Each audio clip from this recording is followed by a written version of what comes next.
ಆತ್ಮೀಯ ಸ್ಪರ್ಧಾರ್ಥಿಗಳಿಗೆ ರತ್ನ ವಿಜ್ಞಾನ ವಿಜಯ ಯೂಟ್ಯೂಬ್ ಚಾನಲ್ಗೆ ಸ್ವಾಗತ. ಈಗಾಗಲೇ ಸಿವಿಲ್ ಪೊಲೀಸ್ ಕಾನ್ಸ್ಟೇಬಲ್ ಪರೀಕ್ಷಾ ನೇಮಕಾತಿ ಕರೆದಿದ್ದಾರೆ. ಅದಕ್ಕೋಸ್ಕರ ಬಹಳಷ್ಟು ಅಭ್ಯರ್ಥಿಗಳು ಈಗಾಗಲೇ ಪ್ರಿಪ್ರೇಷನನ್ನು ಪ್ರಾರಂಭಿಸಿದ್ದೀರಿ. ಆ ಎಲ್ಲ ಪ್ರಿಪ್ರೇಷನ್ ಸಂಪೂರ್ಣವಾಗಿ ಗೊಂಡು ಹುದ್ದೆ ನಿಮ್ಮ ಕೈ ಸೇರಲಿ ಅಂಥೇಳಿ ಮೊದಲನೇ ಆಶಯ ನನ್ನದೇ ಆಗಿರಲಿ. ಭಾಳಷ್ಟು ವಿದ್ಯಾರ್ಥಿಗಳು ನನ್ನ ಕೈ ಒಳಗಡೆ ಕಲ್ತಿರ್ತಕ್ಕಂಥ ವಿದ್ಯಾರ್ಥಿಗಳು ಫೋನ್ ಕಾಲ್ ಮಾಡಿ ಮೆಸೇಜ್ ಮುಖಾಂತರ ಪ್ರಶ್ನೆಗಳನ್ನ ಕೇಳ್ತಾ ಇದ್ದಾರೆ. ಏನು ಅಂತಂದರೆ, ಸರ್ ಸಾಮಾನ್ಯ ವಿಜ್ಞಾನದ ಬಗ್ಗೆ ನಮ್ಗೆ ಒಂದು ಸ್ವಲ್ಪ ಮಾಹಿತಿಯನ್ನು ನೀಡ್ರಿ.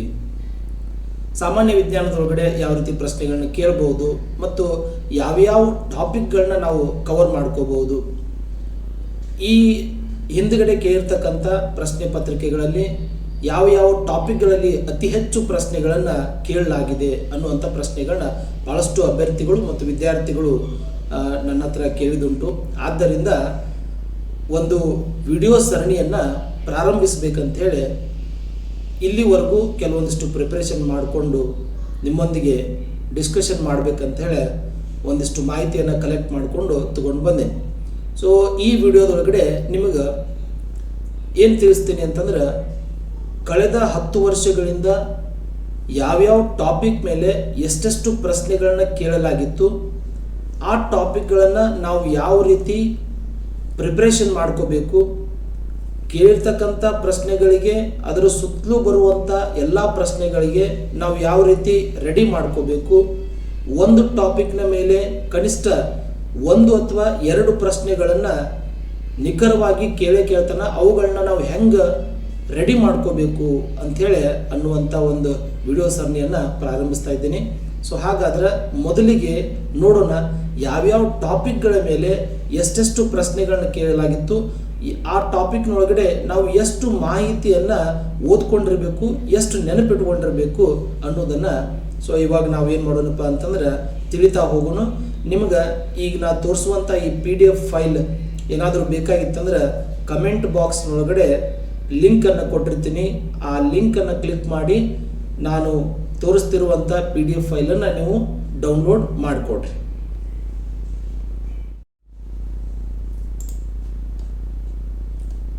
ಓಕೆ, ನೋಡ್ರಿ, ಸಾಮಾನ್ಯ ವಿಜ್ಞಾನದೊಳಗಡೆ ಕಳೆದ 10 ವರ್ಷಗಳಿಂದ ಪ್ರಮುಖವಾಗಿ ಯಾವ್ಯಾವ ಟಾಪಿಕ್ಗಳ ಮೇಲೆ ಪ್ರಶ್ನೆಗಳನ್ನ ಕೇಳಲಾಗಿತ್ತು ಅನ್ನೋದನ್ನ ನೋಡ್ತಾ ಬರೋಣ.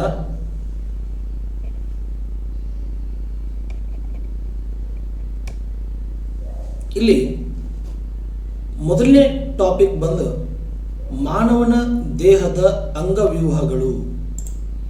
ಮಾನವನ ದೇಹದ ಅಂಗವ್ಯೂಹಗಳು ಅನ್ನೋದ್ರ ಬಗ್ಗೆ ಸೊ ಎಷ್ಟು ಪ್ರಶ್ನೆಗಳನ್ನ ಕೇಳಲಾಗಿತ್ತು ಅಂತ ನೋಡ್ರಿ.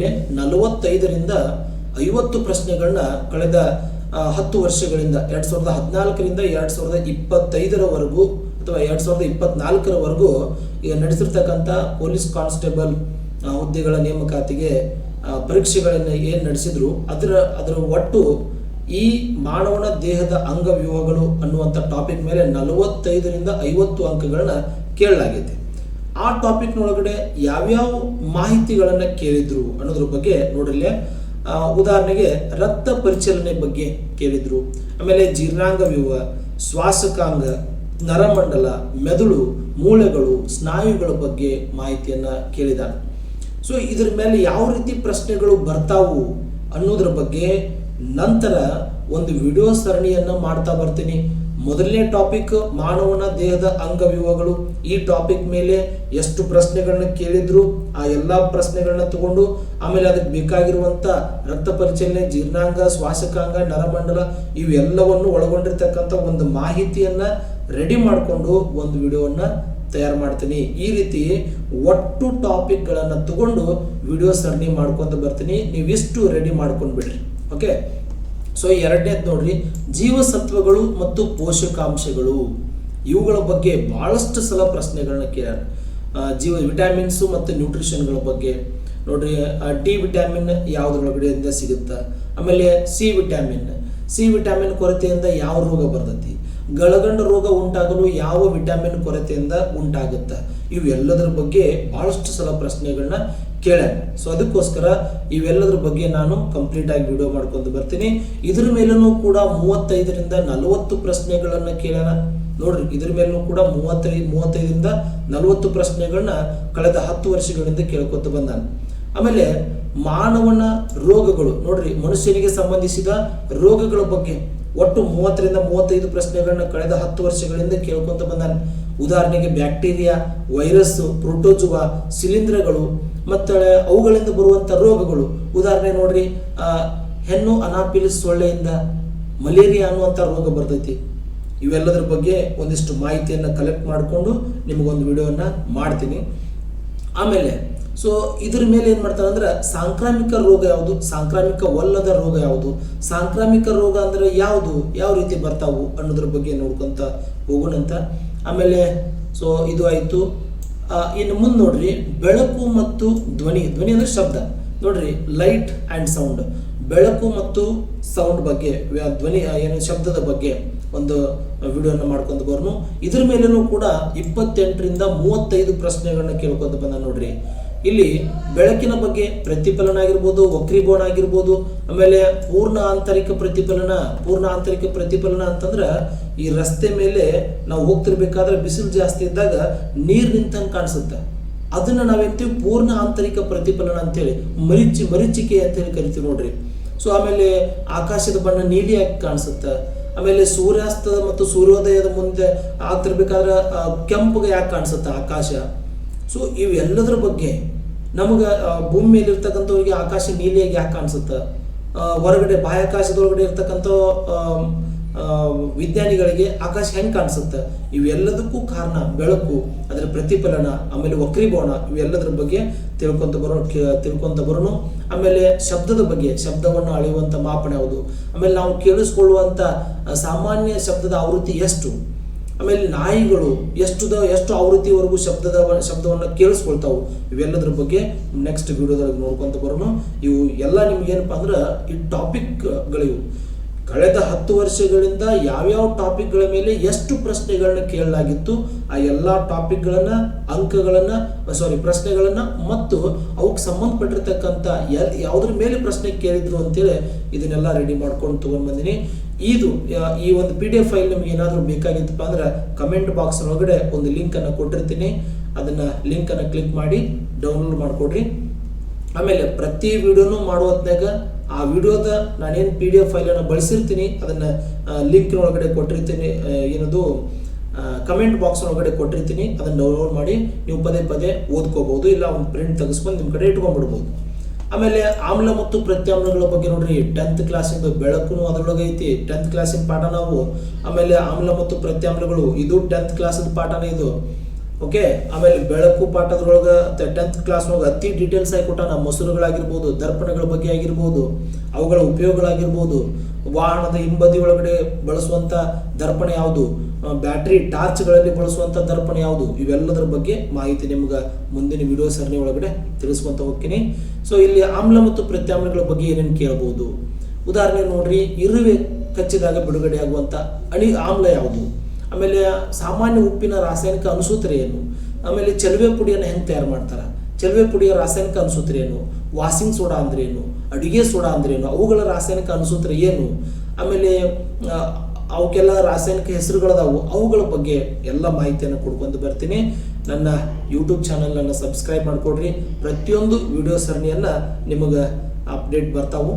ಇನ್ನು ಖಗೋಳಶಾಸ್ತ್ರ ಮತ್ತು ಸೌರಮಂಡಲ ನೋಡ್ರಿ, ಇಲ್ಲಿ ಗ್ರಹಗಳ ಬಗ್ಗೆ ಅತಿ ದೊಡ್ಡ ಗ್ರಹ ಯಾವುದು, ಅತಿ ಚಿಕ್ಕ ಗ್ರಹ ಯಾವುದು, ಆಮೇಲೆ ಜೀವಿಗಳನ್ನು ಒಳಗೊಂಡಿರ್ತಕ್ಕಂಥ ಏಕೈಕ ಗ್ರಹ ಯಾವುದು, ಆಮೇಲೆ ನಮ್ಮ ಭೂಮಿಗೆ ಇರ್ತಕ್ಕಂಥ ನೈಸರ್ಗಿಕ ಉಪಗ್ರಹ ಯಾವುದು, ಹಿಂಗೆಲ್ಲ ಬಹಳಷ್ಟು ಮಾಹಿತಿಗಳದಾವು. ಆಮೇಲೆ ಭ್ರಮಣೆ ಅಂದ್ರೇನು, ಪರಿಭ್ರಮಣೆ ಅಂದ್ರೇನು, ಇಂಥ ಎಲ್ಲ ಮಾಹಿತಿಗಳನ್ನ ಇದ್ರೊಳಗೆ ಕೇಳ್ತಾನ. ಇಲ್ಲಿಯೂ ಕೂಡ ನೋಡ್ರಿ 22ರಿಂದ 25 ಪ್ರಶ್ನೆಗಳನ್ನ ಕೇಳ್ಕೊಂತ ಬಂದನ.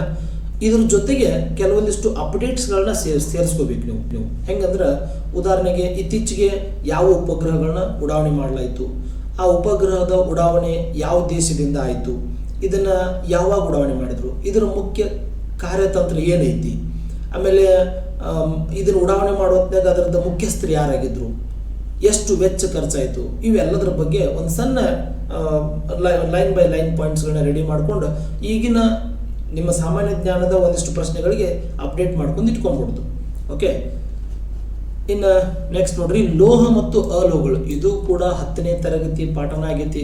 ಲೋಹ ಮತ್ತು ಅಲೋಹಗಳ ಪಾಠದೊಳಗಡೆ ಮಿಶ್ರ ಲೋಹಗಳು ಅಂದ್ರೆ ಏನು, ಗ್ಯಾಲ್ವನೀಕರಣ ಅಂದ್ರೆ ಏನು, ಆಮೇಲೆ ಲೋಹಗಳ ಉದ್ಧರಣೆ ಬಗ್ಗೆ, ತಾಮ್ರದ ಬಗ್ಗೆ, ಅಲ್ಯೂಮಿನಿಯಂ ಆಕ್ಸೈಡ್, ಉಭಯಧರ್ಮೀಯ ಆಕ್ಸೈಡ್ಗಳಂತ ಬರ್ತಾವೆ ಅದರ ಬಗ್ಗೆ, ಆಮೇಲೆ ಲೋಹ ಮತ್ತು ಆಮ್ಲ ವರ್ತಿಸಿದಾಗ ಏನಾಗುತ್ತೆ, ಮಿಶ್ರ ಲೋಹಗೊಳಿಸುವುದು. ಇದು ಭಾಳ ಇಂಪಾರ್ಟೆಂಟ್, ಭಾಳ ಸಲ ಕೇಳಿ ನಿಮ್ಗೆ. ಮಿಶ್ರ ಲೋಹಗೊಳಿಸುವುದು ಅಂದ್ರೆ ಏನಪ್ಪ? ಉದಾಹರಣೆ ನೋಡ್ರಿ, ಬೆಸುಗೆ ಲೋಹವನ್ನು ಯಾವ ರೀತಿ ತಯಾರು ಮಾಡ್ತಾರೆ. ಉದಾಹರಣೆಗೆ ಇನ್ನೊಂದು, ಕಂಚು ಲೋಹವನ್ನು, ಮಿಶ್ರ ಲೋಹವನ್ನು ತಯಾರಿಸಬೇಕಾದ್ರೆ ಯಾವ್ಯಾವ 2 ಲೋಹಗಳನ್ನ ಸೇರಿಸಿರ್ತಾರೆ. ಆಮೇಲೆ ಮೆದು ಕಬ್ಬಿನ, ಶುದ್ಧವಾದ ಕಬ್ಬಿನ ಬಳಸಲು ಯೋಗ್ಯವಲ್ಲ, ಅದಕ್ಕೆ 0.2% ಕಾರ್ಬನ್ ಅನ್ನು ಸೇರಿಸ್ತಾರೆ. ಅವಾಗ ಅದು ಗಟ್ಟಿ ಆಗುತ್ತೆ, ಅವಾಗ ನಾವು ಅದನ್ನು ಬಳಸ್ತೀವಿ. ಸೊ ಈ ರೀತಿ ಕೆಲವೊಂದಿಷ್ಟು ಮಾಹಿತಿಗಳನ್ನ ನಿಮಗೆ ಹೇಳ್ಕೊತ ಒಂದು ಡೀಟೇಲ್ಸ್ ವಿಡಿಯೋನ ಮಾಡ್ಕೊತ ಬರ್ತೀನಿ. ಆಮೇಲೆ ಅತ್ಯಮೂಲ್ಯವಾದ ಲೋಹಗಳು ಯಾವುವು, ಚಿನ್ನ, ಬೆಳ್ಳಿ, ಆಮೇಲೆ ಪ್ಲಾಟಿನಮ್, ಇವೆಲ್ಲದರ ಬಗ್ಗೆ ತಿಳ್ಕೊಳ್ಳುವಂತ. ಇನ್ನು ಪರಿಸರ ವಿಜ್ಞಾನ ಅಂದ್ರೆ ಅದ್ರ ಮೇಲೆ 18ರಿಂದ 22 ಪ್ರಶ್ನೆಗಳು ಬಂದವು. ಅದರೊಳಗಡೆ ಇದು ನೋಡ್ರಿ, ಆಹಾರ ಸರಪಳಿ, ಹಸಿರುಮನೆ ಪರಿಣಾಮ, ಓಜೋನ್ ಪದರ, ಜಾಗತಿಕ ತಾಪಮಾನ ಮತ್ತು ಆಮ್ಲಮಳೆ pH ಮೌಲ್ಯ ಎಷ್ಟು, ಆಮ್ಲಮಳೆ pH ಮೌಲ್ಯ ಎಷ್ಟು ಇರ್ತೈತಿ, ಆಮ್ಲಮಳೆ ಉಂಟಾಗಲು ಕಾರಣ ಏನು, ಆಮೇಲೆ ಆಮ್ಲಮಳೆ ಆಗೋದ್ರಿಂದ ಯಾವ್ಯಾವ ಪರಿಣಾಮಗಳು ಉಂಟಾಕವು, ಎಲ್ಲದರ ಬಗ್ಗೆ ಡೀಟೇಲ್ಡ್ ಆಗಿ ಎಲ್ಲ ತಿಳ್ಕೊಂಡಿದ್ದ ಮಾಹಿತಿನ ಐತಿ. ಒಂದು ಪರ್ಫೆಕ್ಟ್ ಆಗಿ ವಿಡಿಯೋ ಸರಣಿಯನ್ನು ಮಾಡ್ಕೊಂಡು ಬರ್ತೀನಿ, ಮಿಸ್ ಮಾಡಕ್ ಹೋಗ್ಬೇಡ್ರಿ, ಸಬ್ಸ್ಕ್ರೈಬ್ ಮಾಡ್ಕೊಡ್ರಿ. ಇನ್ನು ನೆಕ್ಸ್ಟ್, ಶಕ್ತಿ ಮತ್ತು ಅದರ ರೂಪಗಳ ಬಗ್ಗೆ ನೋಡ್ರಿ, ಎಷ್ಟು 15ರಿಂದ 18 ಪ್ರಶ್ನೆಗಳನ್ನ ಕೇಳ್ಕೊಂತ ಬಂದಾನ. ಚಲನ ಶಕ್ತಿ, ಪ್ರಚನ ಶಕ್ತಿ, ಶಕ್ತಿ ಸಂರಕ್ಷಣಾ ನಿಯಮ, ಶಕ್ತಿಯನ್ನ ನಾಶ ಮಾಡಕ್ಕೂ ಹೋಗೋದಿಲ್ಲ, ಸೃಷ್ಟಿ ಮಾಡೋಕ್ಕೂ ಸಾಧ್ಯ ಇಲ್ಲ ಅಂತೇಳಿ ಒಂದು ನಿಯಮ ಐತಿ. ಅವೆಲ್ಲದರ ಬಗ್ಗೆ ನಿಮಗೆ ತಿಳಿಸ್ಕೊಂತ ಬರ್ತೀನಿ. ಆಮೇಲೆ ಜೀವಕೋಶದ ಬಗ್ಗೆ, ಜೀವಶಾಸ್ತ್ರದ ಬಗ್ಗೆ, ಸಸ್ಯ ಜೀವಕೋಶ, ಪ್ರಾಣಿ ಜೀವಕೋಶ, ಸಸ್ಯ ಜೀವಕೋಶದೊಳಗಡೆ ಯಾವ ಕಂಡು ಬರ್ತಾವು ಭಾಗಗಳು, ಕಣದಂಗಗಳು ಅಂತ ಬರ್ತಾವು. ಆಮೇಲೆ ಮೈಟೋಕಾಂಡ್ರಿ ಏನು ಕೆಲಸ ಮಾಡ್ತೈತಿ, ಶಕ್ತಿ ಉತ್ಪಾದನಾ ಕೇಂದ್ರ. ರೈಬೋಸೋಮ್ ಏನು ಕೆಲಸ ಮಾಡ್ತೈತಿ, ಪ್ರೋಟೀನ್ ಅನ್ನ ಸಂಶ್ಲೇಷಣೆ ಮಾಡ್ತೈತಿ. ಕ್ಲೋರೋಪ್ಲಾಸ್ಟ್ ಏನು ಮಾಡ್ತೈತ್ರಿ, ದ್ವಿತೀಯ ಸಂಶ್ಲೇಷಣೆ ಕ್ರಿಯೆಗೆ ಅಗತ್ಯವಾದ ಸೂರ್ಯನ ಶಾಖವನ್ನು ಸಂಗ್ರಹಣೆ ಮಾಡಿಕೊಡ್ತೈತಿ. ಇವೆಲ್ಲದರ ಬಗ್ಗೆ ಡೀಟೇಲ್ ಆಗಿ ತಿಳಿದುಕೊಂತ ಹೋಗೋಣ. ನೀವು ಎಲ್ಲಾದರೂ ಇವುಗಳ ಬಗ್ಗೆ ಮಾಹಿತಿ ಸಿಕ್ತಂದ್ರೆ ಪಟ್ನ ಒಂದು ಪೆನ್ನು ನೋಟ್ಬುಕ್ ಅನ್ನು ತಗೊಂಡು ಜಸ್ಟ್ ನೋಟ್ಸ್ ಅನ್ನ ಮಾಡಿಟ್ಕೊಂಡ್ಬಿಡಿದ್ರಿ. ಹೈಲೈಟ್ಸ್ ಮತ್ತು ಪೂರ್ತಿ ಡೀಟೇಲ್ ಆಗಿ 8th and 10th ತರಗತಿ ಫೇರ್ ಬರ್ಕೊಂತ ಕುಂತ ಬಿಡಬೇಡ್ರಿ. ಅಗದಿ ಶಾರ್ಟ್ ಒಂದು ಲೈನ್ ನೆನಪಿಟ್ಕೊಳಕ್ ಸುಲಭ ಆಗಿರ್ಬೇಕಾದ. ಅದು ಹೆಂಗಿರ್ಬೇಕಪ್ಪ ಅಂದ್ರೆ, ಬಿಟ್ಟ ಸ್ಥಳ ತುಂಬಿರಿ ಅನ್ನೋಂಗಿರ್ಬೇಕು. ಪ್ರಶ್ನೆ ಪೂರ್ತಿ ಬರೆಯೋಂಗಿಲ್ಲ, ನಮಗೆ ಶಾರ್ಟ್ ಆಗಿ ಆನ್ಸರ್ ಎಷ್ಟಿರ್ಬೇಕದು, ಬಿಟ್ಟ ಸ್ಥಳ ತುಂಬೋತ್ನಾಗ ಆನ್ಸರ್ ಎಷ್ಟಿರ್ತದಲ್ಲ ಅಷ್ಟೇ ಉತ್ತರ ರೆಡಿ ಮಾಡಿ ಇಟ್ಕೊಂಡ್ಬಿಡ್ಬೇಕು. ಓಕೆ, ಆಮೇಲೆ ಆವಿಷ್ಕಾರಗಳು ಮತ್ತು ವಿಜ್ಞಾನಿಗಳ ಬಗ್ಗೆ. ಸೊ ಇದನ್ನು ನಾವಂತರೂ 5ನೇ ಕ್ಲಾಸ್ನಿಂದನೂ ಏನು ಮಾಡ್ಕೊತ ಬಂದೀವಿ, ಭಾಳಷ್ಟು ವಿಜ್ಞಾನಿಗಳ ಬಗ್ಗೆ ತಿಳಿದುಕೊಂತ, ಆಮೇಲೆ ಅವ್ರು ಏನು ಕಂಡು ಹಿಡಿದ್ರು ಇವನ್ನೆಲ್ಲ ಓದ್ಕೊಂತ ಬಂದೀವಿ. ಮತ್ತು ನಾವು ಮಾಡುವಂಥ ಒಂದು ಸಣ್ಣ ಮಿಸ್ಟೇಕ್ ಏನು ಗೊತ್ತೇನ್ರಿ, ಬರೀ ಇಂಥವ್ರ ಬಗ್ಗೆನೇ ಹೆಚ್ಚು ಗಮನ ಕೊಡೋದು, ಉಳಿದ ಟಾಪಿಕ್ಗಳ ಬಗ್ಗೆ ತಲೆ ಕೊಡಂಗಿಲ್ಲ. ನಾವು ಯಾವುದೋ ಒಂದು ಜಾತ್ರೆಯಾಗ ಬುಕ್ ಸಿಕ್ಬಿಡ್ತಪ್ಪ ಅಂತೇಳಿ ಆ ಬುಕ್ ತೊಗೊಂಡು ಏನು ಮಾಡ್ತೀವಿ, ಆ GK ಕ್ವಶನ್ಸ್ಗಳದಾವ ತಡಿ ಅಂತೇಳಿ ವಿಜ್ಞಾನಿಗಳು ಏನೇನು ಕಂಡು ಹಿಡಿದಾರ ಅಂತೇಳಿ ಬರೀ ಅವನಷ್ಟೇ ಭಯಪಟ್ಟು ಮಾಡ್ಕೊಂತ ಹೋಗ್ಬಿಡ್ತೀವಿ. ಇದು ಕಂಪ್ಲೀಟ್ ತಪ್ಪು. ನೋಡ್ರಿ, ನಮ್ಮ ಕರ್ನಾಟಕ ಸರ್ಕಾರದ ವತಿಯಿಂದ ನಡೆಸುವಂಥ ಯಾವುದೇ ಸ್ಪರ್ಧಾತ್ಮಕ ಪರೀಕ್ಷೆಗಳಾಗಿರ್ಬೋದು, ಆ ಪರೀಕ್ಷೆಗೆ ನಾವು ಯಾವನ್ನ ಓದಬೇಕಪ್ಪ ಅಂದ್ರೆ 6ನೇ ತರಗತಿಯಿಂದ 10 ಮತ್ತು 12ನೇ ತರಗತಿವರೆಗೂ ಇರ್ತಕ್ಕಂಥ ಸಮಾಜ ವಿಜ್ಞಾನ, ಆಮೇಲೆ ವಿಜ್ಞಾನ, ಸಾಮಾನ್ಯ ಕನ್ನಡ, ಇಂಗ್ಲೀಷು, ಇವುಗಳ ಬಗ್ಗೆ ಜಾಸ್ತಿ ಗಮನ ಹರಿಸ್ರಿ. ಅತಿ ಹೆಚ್ಚು ಸ್ಪರ್ಧಾತ್ಮಕ ಪರೀಕ್ಷೆಗೆ ನೀವು ತಯಾರಿ ಮಾಡಕತ್ತಿದ್ರಪ್ಪ ಅಂದ್ರೆ ವಿಜ್ಞಾನ ಮತ್ತು ಸಮಾಜ ವಿಜ್ಞಾನವನ್ನು ಕಂಪ್ಲೀಟ್ ಆಗಿ ಒಂದು ಟೈಮ್ ಮಾಡಿ ಇಟ್ಕೊಂಡ್ಬಿಡ್ರಿ. ಇಷ್ಟು ದಿನದಾಗ ಅವ್ನು ಓದಿ ಮುಗಿಸ್ತಂತೇಳಿ ಅಷ್ಟು ಓದ್ಕೊಂಡು ರೆಡಿ ಇಟ್ಕೊಡ್ರಿ, ನಿಮ್ಮ ಹುದ್ದೆ ನಿಮ್ಮ ಕೈ ಒಳಗಿರ್ತೈತಿ. ಓಕೆ, ಮುಂದೆ ಆವಿಷ್ಕಾರಗಳ ಬಗ್ಗೆ ಆಯಿತು, ಅಲ್ಲಿ ಏನೇನು ಕೇಳ್ತಾರೆ ಅನ್ನೋದ್ರ ಬಗ್ಗೆ ನಿಮಗೆಲ್ಲ ಗೊತ್ತೈತಿ. ಇನ್ನು ಅಳತೆ ಮತ್ತು ಮಾನದಂಡಗಳು, SI ಯೂನಿಟ್ಸ್ ಮತ್ತು ಅವುಗಳ ಇನ್ಸ್ಟ್ರೂಮೆಂಟ್ಸ್. ಉದಾಹರಣೆಗೆ ವಿದ್ಯುತ್ ಪ್ರವಾಹದ SI ಏಕಮಾನ ಆಂಪೇರ್, ವಿದ್ಯುತ್ ಪ್ರವಾಹವನ್ನು ಅಳೆಯುವಂಥ ಮಾಪನ ಅಮ್ಮೀಟರ್, ನೋಡ್ರಿ ಹೆಂಗದಾವು. ಆಮೇಲೆ ವಿದ್ಯುತ್ ವಿಭವಾಂತರದ SI ಏಕಮಾನ ವೋಲ್ಟ್, ವಿದ್ಯುತ್ ವಿಭವಾಂತರವನ್ನು ಅಳೆಯುವಂಥ ಮಾಪನ ವೋಲ್ಟ್ ಮೀಟರ್. ಸೊ ಈ ರೀತಿ ಏನು ಮಾಡ್ತಾನಪ್ಪ ಅಂದ್ರೆ ಬಲ, ಕೆಲಸ, ಒತ್ತಡ, ಆಮೇಲೆ ಬಾರೋಮೀಟರ್ ಅಂದ್ರೆ ಏನು, ಹೈಗ್ರೋಮೀಟರ್ ಅಂದ್ರೆ ಏನು, ಅನಿಮೋಮೀಟರ್ ಅಂದ್ರೆ ಏನು, ಭಾಳ ಸಲ ಕೇಳ್ರಿ. ಹೈಗ್ರೋಮೀಟರ್ ಅಂದ್ರೆ ಏನು, ಬಾರೋಮೀಟರ್ ಅಂದ್ರೆ ಏನು, ಅನಿಮೋಮೀಟರ್ ಅಂದ್ರೆ ಏನು, ಭಾಳ ಸಲ ಕೇಳೋಣ. ಇದ್ರ ಮ್ಯಾಗಂತೂ ನೀವು ಕಂಪಲ್ಸರಿ ಗಮನ ಹರಿಸಲೇಬೇಕು. ಇವೆಲ್ಲವನ್ನು ಒಳಗೊಂಡಿರ್ತಕ್ಕಂಥ ಒಂದು ವಿಡಿಯೋ ಸರಣಿಯನ್ನು ತಯಾರು ಮಾಡಿ ನಿಮಗೆ ಕೊಡ್ತೀನಿ, ರೆಡಿ ಮಾಡಿ ಇಟ್ಕೊಡ್ರಿ. ಇನ್ನು ನೆಕ್ಸ್ಟ್ ಬರ್ರಿ, ದೈನಂದಿನ ಜೀವನದೊಳಗಡೆ ರಾಸಾಯನಿಕಶಾಸ್ತ್ರ, ಡೈಲಿ ಲೈಫ್ ಕೆಮಿಸ್ಟ್ರಿ ಅಂತ ಬರ್ತೈತಿ. ಇಲ್ಲಿ LPG ಅಂದ್ರೆ ಏನು, ಆಮೇಲೆ CNG ಅಂದ್ರೆ ಏನು, ಪ್ಲಾಸ್ಟಿಕ್, ಗಾಜು, ಸಿಮೆಂಟು ಇವನ್ನೆಲ್ಲ ತಯಾರು ಮಾಡೋದಕ್ಕೆ ಕಚ್ಚಾ ವಸ್ತುಗಳನ್ನ ಯಾವ ಬಳಸ್ತಾರ, ಸಾಬೂನು ತಯಾರಿಕೆ ಒಳಗಡೆ ಅತಿ ಮುಖ್ಯವಾದ ಕಚ್ಚಾ ವಸ್ತುಗಳು ಯಾವುವು, ಇವೆಲ್ಲದರ ಬಗ್ಗೆ ನಿಮಗೊಂದು ವಿಡಿಯೋ ಕ್ಲಾಸನ್ನು ಮಾಡ್ತೀನಿ. ಆಮೇಲೆ ಸಸ್ಯಶಾಸ್ತ್ರದ ಮೂಲಭೂತ ಅಂಶಗಳು, ಉದಾಹರಣೆಗೆ ದ್ಯುತಿ ಸಂಶ್ಲೇಷಣೆ, ಸಸ್ಯ ಹಾರ್ಮೋನ್ಗಳು ಬರ್ತಾವೆ, ಆಕ್ಸಾನ್, ಜಿಬ್ಬರ್ಲಿನ್, ಸೈಟೋಕೈನಿನ್, ಆಮೇಲೆ ಯಾವುದೋ ಇನ್ನೊಂದು ಅಬ್ಸಿಸಿಕ್ ಆಮ್ಲ, ಇಥಿಲಿನ್, ಇವೆಲ್ಲ ಸಸ್ಯ ಹಾರ್ಮೋನ್ಗಳು. ಇವೆಲ್ಲಿ ಕಂಡು ಬರ್ತಾವು, ಏನು ಕೆಲಸ ಮಾಡ್ತಾವು, ಎಲ್ಲ ಡೀಟೇಲ್ಡ್ 10th ಕ್ಲಾಸ್ನೊಳಗಡೆ ಬಂದಿರತಕ್ಕಂಥ ಟಾಪಿಕ್ ಇದು. ನಿಯಂತ್ರಣ ಮತ್ತು ಸಹಭಾಗಿತ್ವ ಅಂತೇಳಿ ಒಂದು ಕಂಪ್ಲೀಟ್ ಟಾಪಿಕ್ ಅನ್ನು ಕೊಟ್ರ. ಅದರೊಳಗಡೆ ಪ್ರಾಣಿ ಹಾರ್ಮೋನ್ಗಳು ಯಾವುವು, ಸಸ್ಯ ಹಾರ್ಮೋನ್ಗಳು ಯಾವುವು, ಆಮೇಲೆ ಸಸ್ಯದ ಅನುವರ್ತನಾ ಚಲನೆಗಳು ಅಂತ ಬಂದಾವು. ಆ ಅನುವರ್ತನಾ ಚಲನೆಗಳ ಬಗ್ಗೆ ಕಂಪ್ಲೀಟ್ ಡೀಟೇಲ್ಸ್ ಅನ್ನು ನಿಮ್ಗೆ 10th ಸ್ಟ್ಯಾಂಡರ್ಡ್ ಬುಕ್ನ ಕೊಟ್ರ. ಅಷ್ಟು ನಿಮಗೆ ಪೂರ್ತಿ ಓದಕ್ಕಾಗಿಲ್ಲ ಅಂದ್ರೆ ನಾನು ಶಾರ್ಟ್ ಆಗಿ ಒಂದು ಟೇಬಲ್ ಅನ್ನ ರೆಡಿ ಮಾಡಿ ಕೊಟ್ಬಿಡ್ತೀನಿ ನಿಮಗೆ. ಆ ಟೇಬಲ್ ಒಳಗಡೆ ಯಾವ ಹಾರ್ಮೋನು ಎಲ್ಲಿ ಕಂಡು ಬರ್ತೈತಿ, ಏನು ಕೆಲಸ ಮಾಡ್ತೈತಿ, ಜಸ್ಟ್ ಒಂದೊಂದು ಲೈನಾಗಿ ನೆನಪಿಟ್ಕೊಂಡ್ಬಿಡ್ಬೇಕು ನೀವು, ಹಂಗೆ ರೆಡಿ ಮಾಡಿ ಕೊಡ್ತೀನಿ. ಆಮೇಲೆ ಕ್ಸೈಲಮ್ ಮತ್ತು ಫ್ಲೋಯಮ್, ಸಸ್ಯ ಅಂಗಾಂಶಗಳು. ಸಸ್ಯ ಅಂಗಾಂಶಗಳಲ್ಲಿ ಇವೆಲ್ಲ ಏನು ಮಾಡ್ತಾವಪ್ಪ ಅಂದ್ರೆ ಆ ನೀರನ್ನು ಸಾಗಾಣಿಕೆ ಮಾಡುವಂಥ ಒಂದು ಅಂಗಾಂಶ ಯಾವುದು, ಆಹಾರವನ್ನು ಸಾಗಾಣಿಕೆ ಮಾಡುವಂಥ ಅಂಗಾಂಶ ಯಾವುದು, ಇದ್ರ ಬಗ್ಗೆ ಕಂಪ್ಲೀಟ್ ಡೀಟೇಲ್ಸನ್ನು ಕೊಡ್ತೀನಿ ರೀ. ಒಟ್ಟ ಮಿಸ್ ಮಾಡಕ್ಕೆ ಹೋಗ್ಬೇಡ್ರಿ. ಮುಂದೆ ಪರಮಾಣು ಮತ್ತು ರಚನೆಗಳು, ದಂತೃ ಪರಮಾತ್ಮ ಏನಿದು ಪರಮಾಣು ಬಗ್ಗೆ ಕಂಪ್ಲೀಟ್ ಡೀಟೇಲ್ಸನ್ನು ಹೇಳ್ತೀನಿ ನಿಮಗೆ. ಅಪ್ ಟು ನೀವು ಡಿಗ್ರಿ ಲೆವೆಲ್ ತಿಳ್ಕೊಬೋದು. ಅಷ್ಟೇನು ಬೇಡ, ನಾವು ಪೊಲೀಸ್ ಕಾನ್ಸ್ಟೇಬಲ್, ಸಿವಿಲ್ ಪೊಲೀಸ್ ಕಾನ್ಸ್ಟೇಬಲ್ಗೆ ಎಷ್ಟು ಮಾಹಿತಿ ಬೇಕು ಅಷ್ಟನ್ನು ಓದ್ಕೊಂಡು, ನಾವು ಇಲ್ಲೇನು ಡಿಗ್ರಿ ಪಡ್ಕೊಳ್ಳೋದೇನು ಬೇಡ, ಎಷ್ಟು ಬೇಕು ಅಷ್ಟನ್ನೇ ಓದ್ಕೊಂಡು ಕೇಸಿಂದ ಜಸ್ಟ್ ಸೆಲೆಕ್ಷನ್ ಆದಿವೆ, ಹೋಗಿಬಿಟ್ಟಿವೆ, ಮುಗಿತಲ್ಲಿ ಅಷ್ಟು ಮಾಡಿಕೊಡ್ರಿ. ನಾನು ಎಷ್ಟು ನಿಮಗೆ ಮಾಹಿತಿ ಬೇಕು ಅಷ್ಟೆಲ್ಲ ಒದಗಿಸ್ತೀನಿ. ಇಷ್ಟು ದಿವಸ ವಿಡಿಯೋ ಕ್ಲಾಸ್ ಮಾಡೋದಕ್ಕೆ ಲೇಟ್ ಆಗಿದ್ದಕ್ಕೆ ದಯವಿಟ್ಟು ಕ್ಷಮೆ ಇರಲಿ. ಇಲ್ಲಿ ಪ್ರೋಟಾನ್ಗಳು, ನ್ಯೂಟ್ರಾನ್ಗಳು, ಇಲೆಕ್ಟ್ರಾನ್ಗಳು ಬರ್ತಾವು, SPDF ಅಂತೇಳಿ ಏನು ಉಪಕಕ್ಷೆಗಳು ಬರ್ತಾವು. ಆಮೇಲೆ KLMN ಅಂತೇಳಿ ಕಕ್ಷೆಗಳು ಬರ್ತಾವು, ಅವಕ್ಕೆ ಅಷ್ಟು ಇಲೆಕ್ಟ್ರಾನ್ಗಳು ಹೊಂದಾಣಿಕೆ ಹಾಕವ.